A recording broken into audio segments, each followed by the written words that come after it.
Good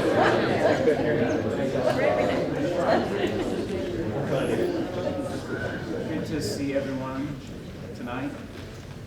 We're going to be continuing our marriage class, and we've got some visitors, and good to have you all here tonight. We're going to be starting a section here about dealing with conflict within our marriages. So excited about that. And yeah.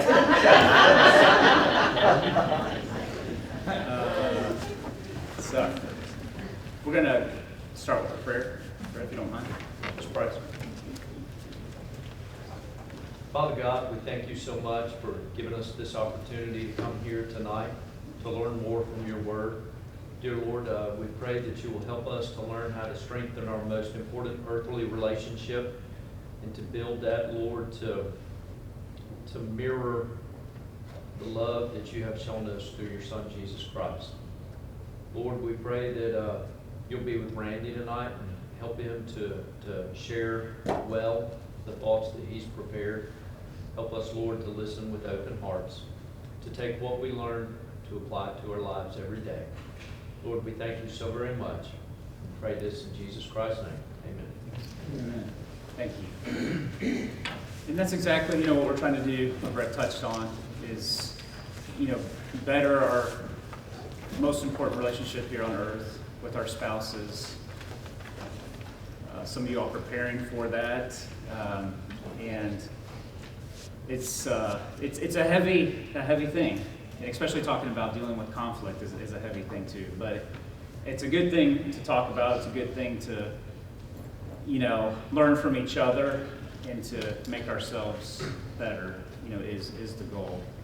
And most of these classes we're mirroring all relationships as a Christian should live here on earth. And, mirroring the relationship between Christ and the church in that perfect union, that perfect marriage. So that's always our intention and our goal. So dealing with conflict, that's our subject. And,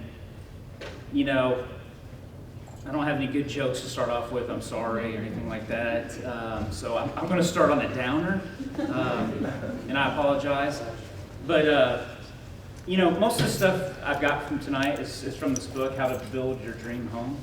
I just wanted to show everyone that if you wanted to write it down. Steve Klein, Jeff May. I don't know who they are, but it's a really good book. I've used it quite a bit on some of the previous topics that I've taught about. And if you're interested in that, you can come look at it or look it up. It is a really good book, and most of tonight notes come out of this book too. And so again, they start off when we're talking about conflict, talking about kind of the negative, what we want to avoid in our marriages. And so they look at, this is from a husband and wife author called Gary and Barbara Rosberg, the stages of marriages in a downward spiral. So this is obviously what we're trying to avoid when we're looking at resolving conflict. And they have a bunch of D words, and starts here with disappointment. I'm just going to go through these really quick, but I think it is important to recognize what we're fighting against. And talking within disappointment, looking at unmet needs, irritating habits, offending or hurting one another, collisions of different backgrounds, personalities, male and female differences. So then disappointment can turn into discouragement. And again, this is continuing to spiral down. And this in turn leads to distance between the two, a disconnect, discord between the two, emotional divorce, which is basically what the authors describe as you're still living underneath the same roof, but you're basically divorced, an emotional divorce, and then in stage of an actual divorce here. So, the way that they were talking about it is, how do we, as couples, as partners, resolve conflicts to avoid this? And there's so much contained within this downward spiral, but it is just good to get a kind of an overview of, again, what we're trying to avoid.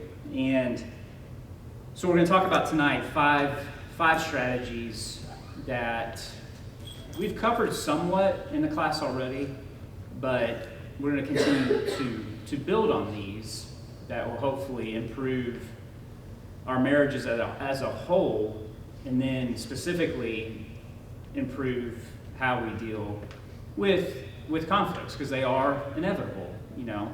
We're two different human beings that are, as again, we looked at some of those underneath disappointments coming from two different backgrounds, all these different things. And there's obviously going to be conflict. And again, how do we deal with that? So there's going to be five strategies that we're going to be looking at tonight. Hopefully we'll be able to get through all of them. And please, as I said before, interrupt me if you have any comments, anything if I'm going on, but I definitely want to hear from you all. And these are the five strategies for solving conflict. The first one, loving communication. Second, forgiving love. Serving love. Achievement of agreement. And then the fifth is anger management.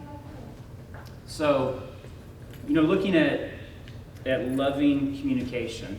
And so we just spent a couple of classes that Paul taught, talking about, communication within a marriage and how important that is. And I thought it was fitting that it was the number one strategy looking at here about avoiding or dealing with conflict. This idea of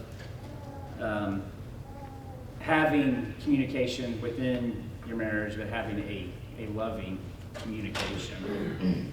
And here's a quote from David Mace, who's the president of the American Association of Marriage Counselors. He was 4 years ago. I don't know if he still is, but this data comes from 4 years ago. And what he says, poor communication is the main problem in 86% of all troubled marriages. So it goes without saying, it's a very important thing. Having good communication between each other. And again, there's going to be conflict, and it can be really big things, which obviously are unfortunate. It can be small things. Natalie and I were talking last night about putting together furniture. You raise your hand if you've ever put together furniture with your husband or wife. Okay, nobody has. Just us. No, I know. Everybody probably has. She made the comment, that should be a requirement. When you're going through premarital counseling, you should be, all right, we've got this desk here. We're just going to leave you in this room. Because the way that those desks and bookshelves are engineered, it's just amazing, isn't it? That they fit it in this small box so that you can have maximum shipping and all that good stuff, but it's so many pieces. And the guys, and I include myself, you look at the directions, you're like, okay, it's a good guidepost or whatever. You just start going, and then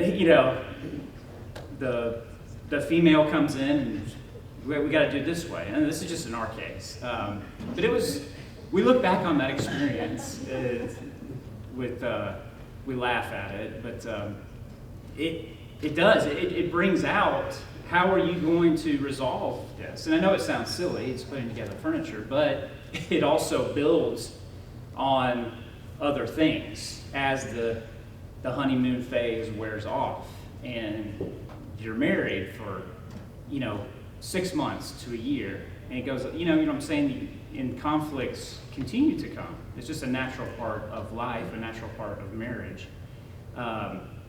So how are you communicating in those small conflicts? Tells you a lot about how, when bigger conflicts come, how those are going to be handled too. Any thoughts or any funny stories? Anybody got anything? Yeah, Dale, you got something good? For us, it was a canoe trip.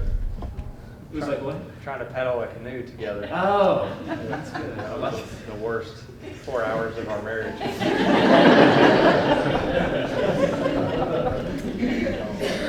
just going in a circle? We went down the river like this. Nice. I like it. Ours was putting a backsplash up in our first house. And we'd never done anything like that before.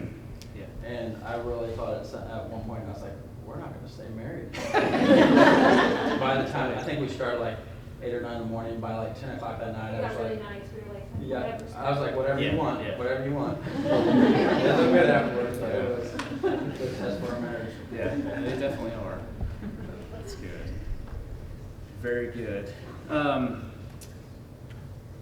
As we continue, talking about communication, Paul went over a lot of different proverbs, and here's one, just about how we speak to each other. Death and life are in the power of the tongue, and those who love it will eat its fruit. So either way, you're going to eat the fruit of how you communicate with your spouse, with anyone. And so I think this is so true, that the death and the life of a marriage are contained within the tongue, within communication. Definitely think this proverb speaks to that. So, talking about communication, let me ask you all, again, we're coming off of classes about this, so hopefully you've got some fresh things in your mind about what are some qualities of a good communicator. If you're the one trying to relay a message, an idea to your spouse, what are some good qualities to have? Be able to read the room. Read the room, yeah. Know your audience. Mm-hmm. Very good. Randy, I think when you start realizing it's not about winning or losing this argument or this conflict, Yeah. I think it was Jordan Peterson said that, hey, who wants to win and then have to live with the loser? Like you start realizing we don't win that way. And so once you realize it's not about becoming a victor in this conflict, it's more about resolving it so everybody wins. Yeah. Very true, very true. Anything else about if you're trying to communicate something? Good listener too. Yeah. That's my second question. But yeah, the second part of being a listener. Yes. Yeah, I think with conflict, it can be really easy to feel like in any relationship that conflict is like the worst. Like if as long as everything's going smoothly and like there's no big waves, and that's what we want. But that's like the opposite of the truth and reality. And so like that's something I've had to deal with, in like a character flaw I've had to fix is like I think I definitely avoid conflict at all costs if I can. But really, if you are not facing those things, then you're just making them worse because they're festering. So I think like a really important part of like good communication is not avoiding those conflicts, but realizing them as like important areas where you can grow in that relationship, or important areas where you can both end up happier. So that's not like a specific quality like listening, but it's like I think viewing conflict as a positive way you can grow instead of like this horrible thing that means that you guys like aren't compatible or something. Right. I think that's really important in any relationship. No, I agree with that, because it's not the fact that you're seeking out conflict, but you're not afraid of it when it does happen. You're not completely avoiding it, because that is not probably a good relationship if you are. That's a great point. Very good. Have an open mind, too. An open mind, yes. That is None of us have key. it all figured out. Exactly. Definitely a perfect thing to have is to have an open mind. And again, qualities of a good listener that's been mentioned too. I think having an open mind as a listener, having an open heart is also a key quality too. That you haven't already hardened your heart, that whatever is being proposed to you or said to you is just, you're going to absolutely reject it right off the bat. Yes? Also knowing your spouse's heart and where that's at, especially if like you're coming to a disagreement and I don't want to say you're getting criticized, but you're getting told how to do something better or how to do better in some way, in what aspect, but don't get like defensive immediately. Like your spouse is coming to you with good intention, which let's hope, but just to not get like so sour so quickly because their heart is in a good place and they're not doing this to hurt you. Yeah. That's a great point. It makes me think of, and I tell myself this too, and we had this discussion, Natalie and myself, about not taking it personally, and we tell our kids the same thing too. We all struggle with that. Our whole family it's like, hey, we're all here, as Caleb said, we're all here for us all to win, right? But if we're gonna, call each other out, try to help each other, and you can maybe put that in a classification of a conflict, but not to be automatically just defensive and take it personally. That, we're out to get each other. Because that's not the motives, not supposed to be, obviously, the motives of a loving marriage. Anything else on this? Any other ideas? I think it's important to, when being a good communicator, to be consistent. Yeah. Because there have been times where I have been a better communicator than other times. And when I'm thinking about my marriage as a whole, I think it needs to be consistent. I need to be consistent when I communicate our daily schedules with our family and or what we need to do that week, or whatever it may be. I need to be consistent with that. Very true. All right, so we're going to move on to the next one, talking about forgiving love.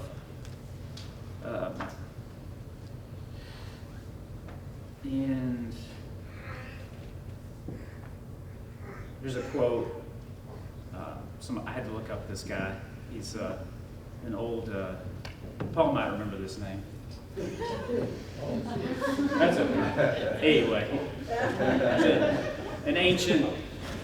Yeah, we were in high school. Okay.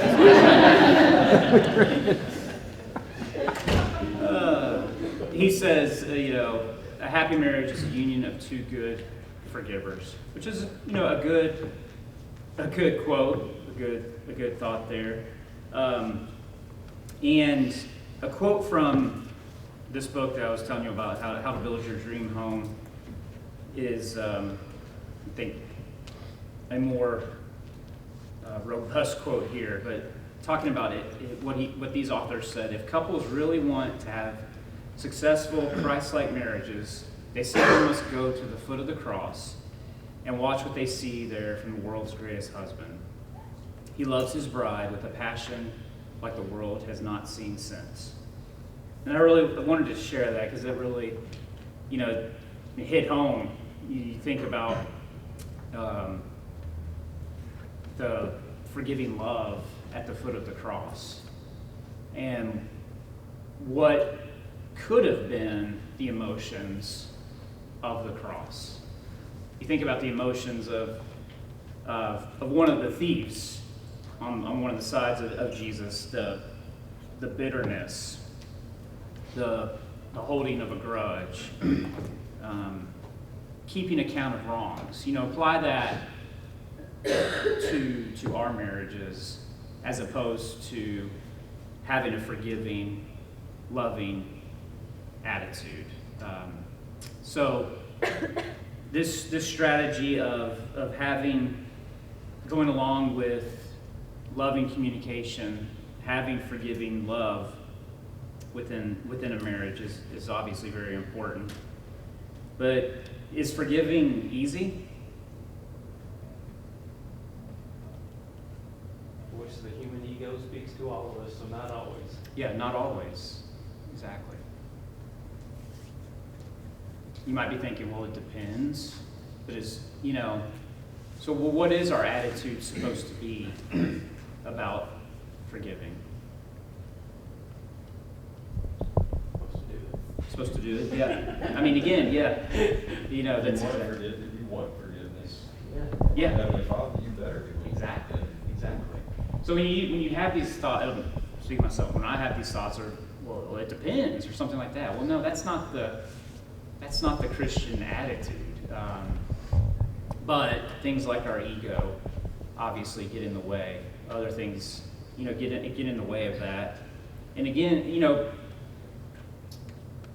when we talk about a loving marriage relationship, if one partner, spouse, has been sinned against, what does it require,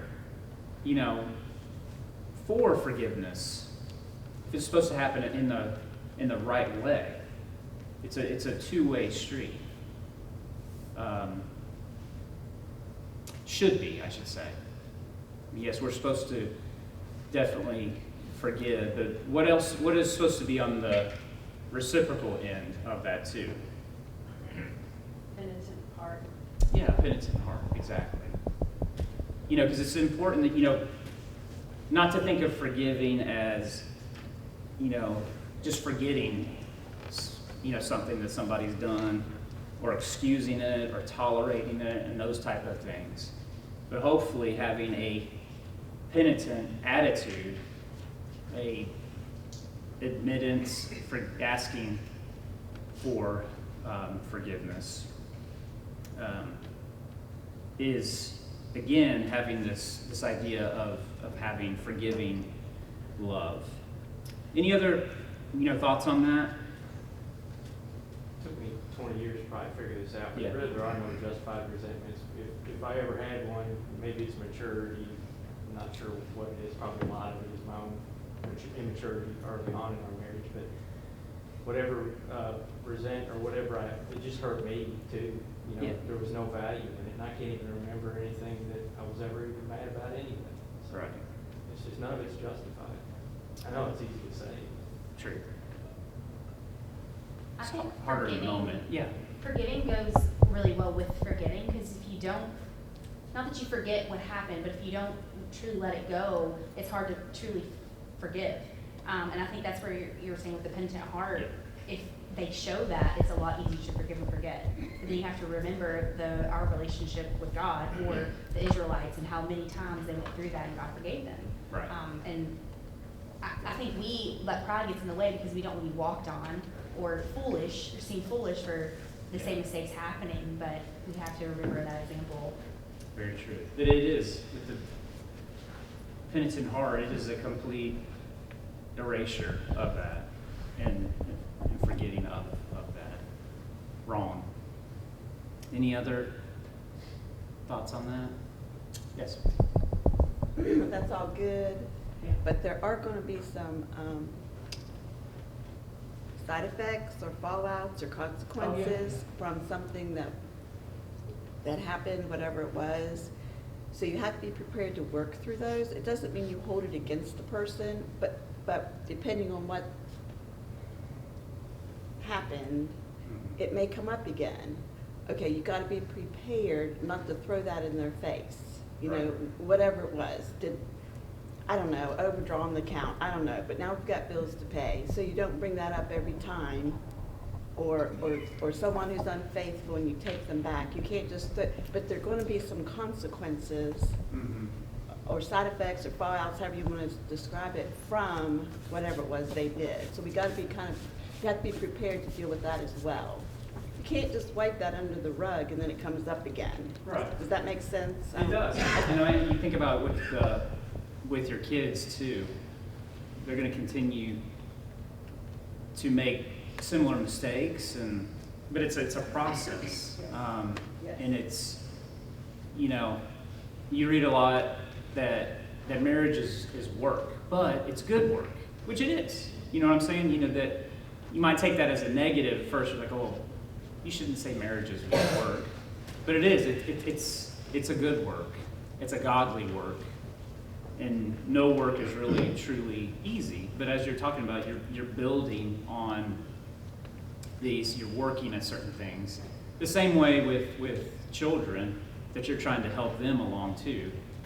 They're going to make similar mistakes, but you're trying to get them to avoid and build themselves up and make themselves better. I think obviously the same thing can be applied to our marriages too. Very good. Any other thoughts on forgiveness, forgiving love? So the third one we're going to be looking at is serving love. And, you know, being a servant is one of the, you know, largest principles of being a Christian. Again, as Christ as our ultimate example. So I think the question we need to ask ourselves, are we seeking self, or are we losing self? And in the process of losing self, serving our spouse. And this is also, again, a question we ask about our relationship with God. Is, you know, as Jesus said, are you going to deny all others and follow me? And and this is talked about, you know, throughout the New Testament, about, you know, putting off the old man, losing yourself, and putting on Christ, and doing away with sin. I have, you know, multiple passages up here that talk about that in Matthew and Romans and Galatians. And you know what selfishness can lead to. I'm going to read this passage in James real quick, in James 3. And it says, "But if you harbor bitter envy and selfish ambition in your hearts, do not boast about it or deny the truth. Such wisdom does not come down from heaven, but is earthly, unspiritual, demonic. For where you have envy and selfish ambition, there you will find disorder and every evil practice." So this idea of selfish ambition, and lumped in with envy here, leads to, you know, disorder and evil, is the way, you know, James just comes out and bluntly states it. And he says it does not come from, you know, your Father. It does not come from God. These are earthly things. These are demonic things, which is pretty heavy. But it's, you know, speaking the truth. If we're seeking self-interest primarily in our marriages, I mean, what is that going to lead to? It's an obvious question, but what? Misery. Yeah. That sums it up pretty good. Any other? You know, what else? What other? Resentment. Definitely.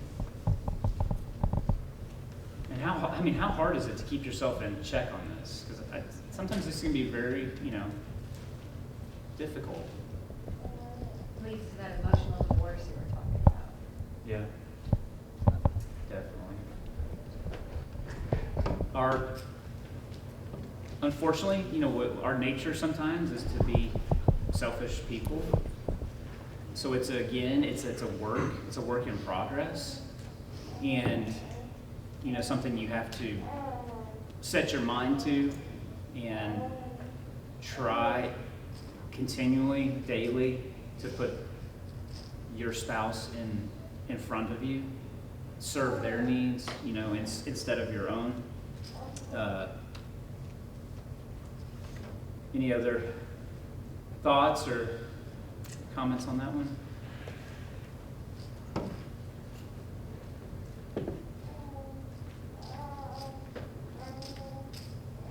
We all know the more you put into it, the more you get out of it. So Yeah.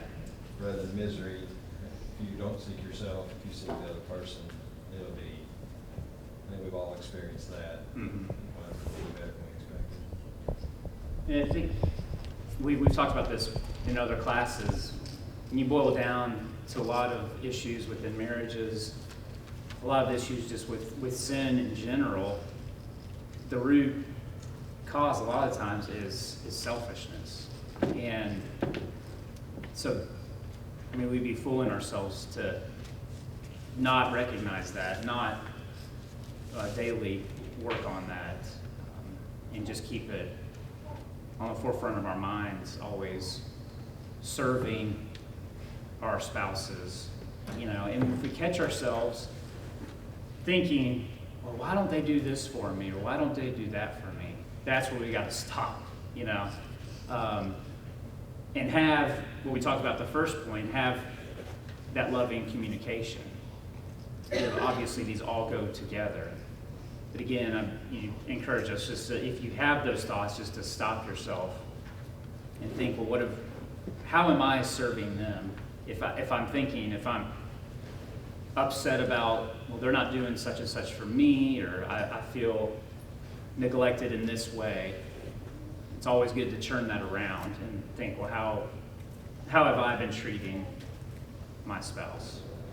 I read something recently that was like somebody commenting on marriage and successful marriage, and they said, wake up every day like it's a competition of I'm going to love this person more. Like every day I'm going to love them more than they love me. And I think if you both apply that to each other and you make it a competition, that's where you're truly looking to please the other person versus yourself. But aren't you going to be with a loser then?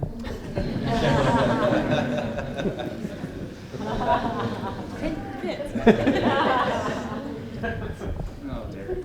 Well, I'm just concerned. Are you embracing a loser here? Like, what's that? She beats me on that all the time.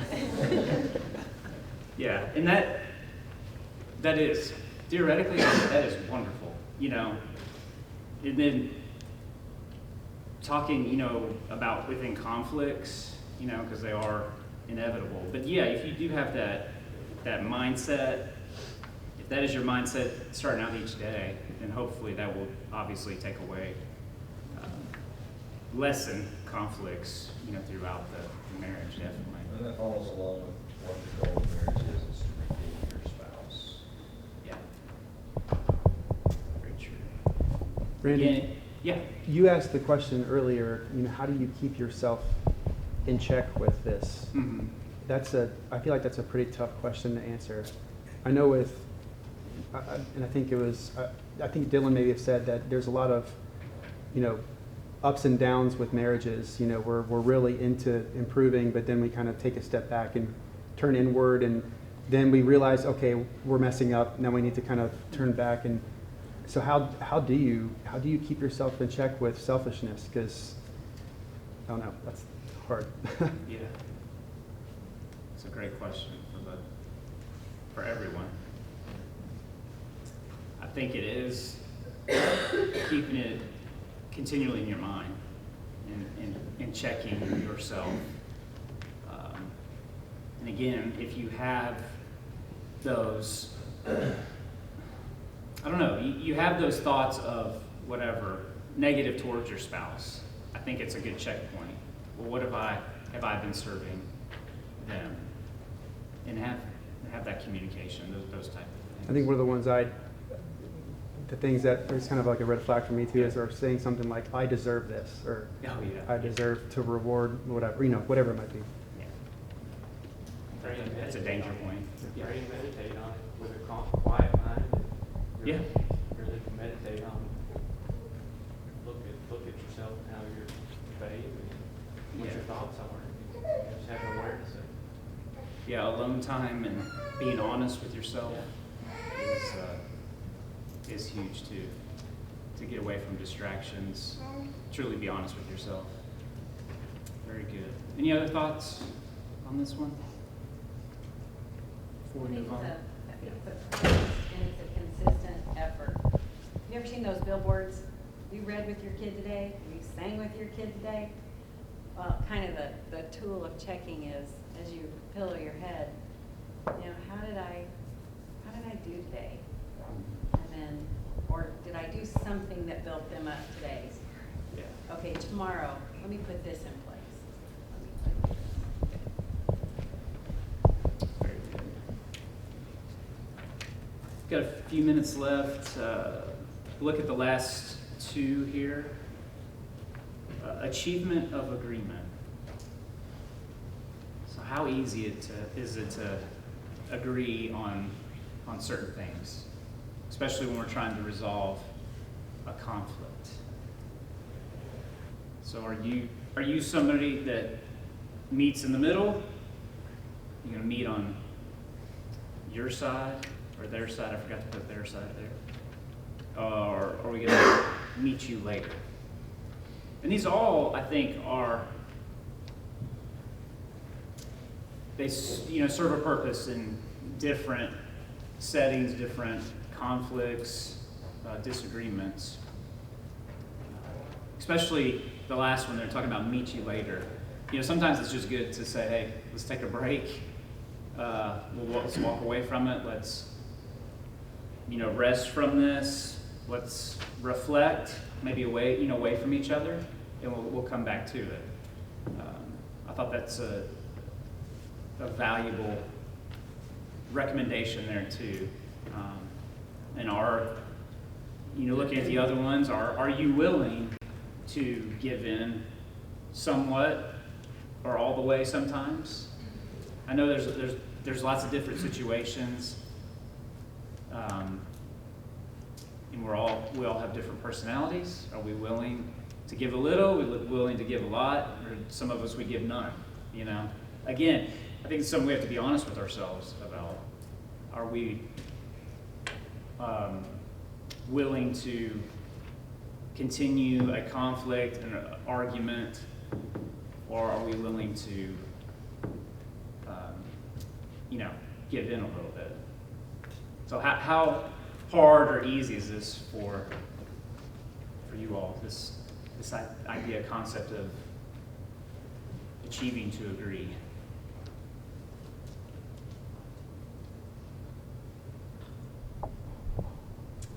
Yeah, we act like so. It's tough. Two things I would say is we talked a few class periods ago about meekness. Mm-hmm. And meekness is being willing to compromise in a non-moral situation, being willing to put yourself down to help the other person. So check your meekness meter there and see how you're doing. And the other thing, in about a week and a half, when we talk about leadership, a big part of being the spiritual leader, being the effective leader of the home, is how you deal with this situation right here. And how is it that your wife's going to respect you if you carry a hammer in that situation? You don't compromise. So you have to live with your wife in knowledge and make wise decisions. Very good. Any other thoughts on this one? And each situation that presents itself obviously is different. So wisdom in each situation, as Scott says, are you swinging a hammer on everything? My way, my way. Are you willing to compromise and willing to communicate and reveal your feelings about things and to listen to the feelings of your spouse and to make those compromising decisions? Sometimes obviously can be very, very difficult, but it's it could be a beautiful thing when that achievement is reached. I think we have to be really self-reflective, because it wasn't until years later that I realized that I fell in the middle one, meet you on your side. Like, I wanted to win, like any kind of conflict. And it wasn't necessarily, and it was in conversation between Allie and I that, lots of conversation, that I realized I wasn't, beating with a hammer, but I was manipulating situations. So I would win, and I would twist things, but not in like a really deceitful way. I'm not painting myself in a very positive light right now, but I think subconsciously I would try to make things so I would win, and I didn't realize that until years later. Make a sub-story. And yeah, I would change a story, or I would just do something, and then eventually she would, tell me, Dylan, I'm not a second grader, but. Anyway, I realized later on that, for those of you who don't know, I teach elementary school. But it wasn't until years later that I realized that, I wanted my way. Yeah. That's good. Yeah, definitely. And that's kind of a hard realization too. Yeah. Oh, yeah. When you picture yourself being one way and you're not, and you haven't been. Yeah. No, I appreciate you saying that. That's a good point. What are you going to say? Oh, I was saying that. You agree? Gotcha. Talk about these. Definitely, yeah. All right, so we'll get to the last one here, the last couple of minutes. Talking about anger management. And again, anger can cause, obviously, big conflicts, and it can also extend the conflict and keep extending the conflict. So the simple questions to ask ourselves, if we're angry, what should we do? How do we get out of that? How do we prevent that from completely blowing up? And if you're on the other end and your spouse is angry, how do you help diffuse that too? So, real quick, last minute. Any good thoughts? Or yeah, Caleb. To answer the first question first, when I get angry, I tend to just pile it on. I keep wanting to, reiterate my point, and I've learned through lots of therapy that if I can just make it short and just say, I'm upset when you do this, it makes me feel upset, and I really just need you to stop or change or do something, and just drop it. Let her take that in and soak it in. To answer the second question, I leave the house. That's what I do when she's angry. Yeah. So, yeah, I understand what you're saying. Like, the tendency to try and beat a dead horse. Like, yeah. And I haven't reached, obviously, where you are. I have a lot of work to do there. But my dad, very good man, was always very angry with me growing up. And I have inherited those anger problems, but I've always taken responsibility for myself. Said, yes, I understand where it comes from, but the only person that can fix this is me. And I have so much respect for Wendy, because she has patiently struggled with me to figure out the best way to help me calm down and diffuse the situation. And it's taken a lot of work in our marriage. And even still, like, I feel bad sometimes that she takes so much on her shoulders, as far as like, okay, here's how I need to act, and here's how I need to be around him when he's like this, because I don't want her to feel that way. But it's a lifetime's work to work on your anger. Like, it's not something I can just fix, but it's, in retrospect, I see the progress I've made, and it makes me proud, and I see, there's still some work to be done. Thanks for sharing that. Yeah. Thank you all.